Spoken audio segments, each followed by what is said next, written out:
That's right, Brandon. So earlier this week, Texas Democrats fled that state to block Republican efforts to change election laws. This comes as Republican lawmakers in numerous states have pushed forward legislation to tighten ballot restrictions. Illinois, meanwhile, has gone the other direction, expanding voter registration and absentee voting. And joining us now with their takes are ZACK Smith, a legal fellow with the Heritage Foundation, and ANEEL CHABLANI, chief counsel with the Chicago Lawyers Committee for Civil Rights. Welcome both of you to Chicago tonight.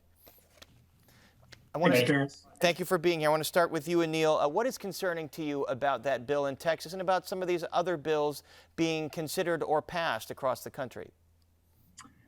Yeah, thank you, Paris.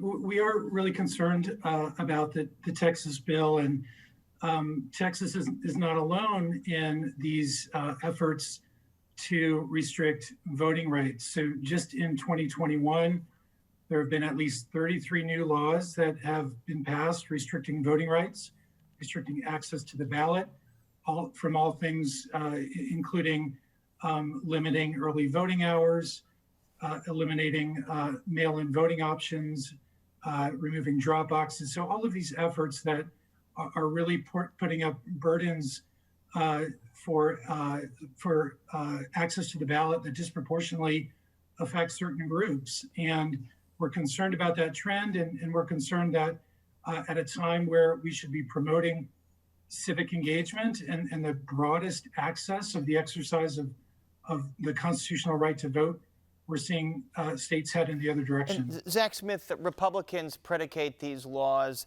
on the need to root out voter fraud, despite no evidence that there was widespread fraud in the 2020 election. In fact, evidence that it was a very secure election, high voter turnout. So then why are these laws necessary, do you believe? Well, look, I think any voter fraud is too much. The goal of these laws and any reform measures should be to make sure that as many people can vote as possible, while making sure that every legally cast ballot is counted and that no illegally cast ballot is counted. The fact is, voter fraud is often difficult to detect and even more difficult to prosecute. You know, the Heritage Foundation— Just despite the U.S. Attorney's Office nationally and in local jurisdictions having dedicated voter integrity units to root out that very thing. But continue. Well, look, at the Heritage Foundation, we maintain a voter fraud database. It's not intended to be comprehensive. It only contains instances where there are proven instances of voter fraud, such as where a prosecution has been brought. But the fact is, fraud occurs. And look, many of these things that are being called restrictions are common sense measures to protect the integrity of the ballot, like requiring photo ID, like prohibiting vote trafficking and vote harvesting, which is where third parties gather dozens or even hundreds of absentee ballots to deliver to election officials. And so again, these are common sense measures designed to secure the safety and integrity of our electoral system. All right, and then at the federal level, there are two bills that passed the U.S. House: For the People Act, the John Lewis Voting Rights Act, that would go the other direction, combat some of these laws in the states. U.S. Senator Dick Durbin was on the show last night, seemed to say that they're all but dead in the Senate. Let's take a look. Senator Durbin, two bills, voting rights bills in the Senate that would counter what the president says is an assault on democracy. Do they have any chance of going anywhere? No. At this point, there's no indication the Republicans will support either one. Let's face it, the demographics are not on the side of the Republican Party. The only way that they can engineer victories in the future is by districts drawn carefully, and secondly, by suppressing the vote of those who are going to vote against them. ANEEL CHABLANI, President Biden gave a speech. Democrats have tried to pressure some senators that still support a filibuster to do away with it. But given what Senator Durbin says, it looks like that's not going to happen. So is this just spinning wheels at this point, trying to pass some of these federal bills? Well, I think it's absolutely critical to continue to push for these federal bills, both the For the People Act and the John Lewis Voting Rights Act, which attempts to restore some of the damage done to the Voting Rights Act. These national measures are really critical as we're seeing states put in these restrictive measures. And these measures are really targeted at voters of color and disparately impacting those voters of color. So we absolutely need federal protections, both with this legislation and with being able to use the Voting Rights Act to challenge these measures. But while at the same time we push for those, there's critical work to be done at the community and grassroots level. And there's nothing that stands in the way of working to ensure broad registration access and broad voting opportunities for voters in every state. And there's a lot that can be done at the local and state level. And so there needs to be movement on all fronts. But Zach Smith, I'm sorry, I want to go back to the local and state level. You know, some of the controversial parts of some of these statewide proposals, giving partisan legislatures the ability to take over election administration, giving them more power to remove members of election boards.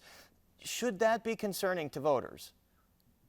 Well, look, the Constitution envisions and empowers state legislatures to set election rules and procedures. And what H.R. 1, H.R. 4 would purport to do is remove that authority from state and local leaders where it's always resided and federalize it and send it to Washington, D.C. And so this would be a fundamental shift in the way elections in our country are run. And if you look at even recent Supreme Court cases, like the one out of Arizona, where two of Arizona's voting laws were challenged. One law which required voters to vote in their assigned precinct on election day, and another one which prohibited vote trafficking, ballot harvesting. The Supreme Court looked at those and said, there's nothing discriminatory there. It doesn't violate the Voting Rights Act, and those laws are permissible. So that should be an encouraging decision for state legislatures around the country as they confront problems with voting systems in their states. And again, enact common sense measures like requiring photo ID to vote, like prohibiting vote trafficking and ballot harvesting, and other measures to make sure that we have safe, secure, free, fair elections. And again, at this point, that they have been safe, secure, free, fair in elections. At least the last election, by all accounts, was by the former administration members. It was. ANEEL, what about in Illinois? Some of the efforts undertaken here to expand access. What do you make of those? Yeah, Illinois has made some very strong efforts to expand access, including passage of automatic voter registration, which we've been actively involved in working with groups to secure full implementation of that. So we've seen some positive things here, and we'll continue to work on that. And I'm sorry, we're almost out of time. I just wanted to give Zach Smith your take on some of the efforts in Illinois, just very quickly.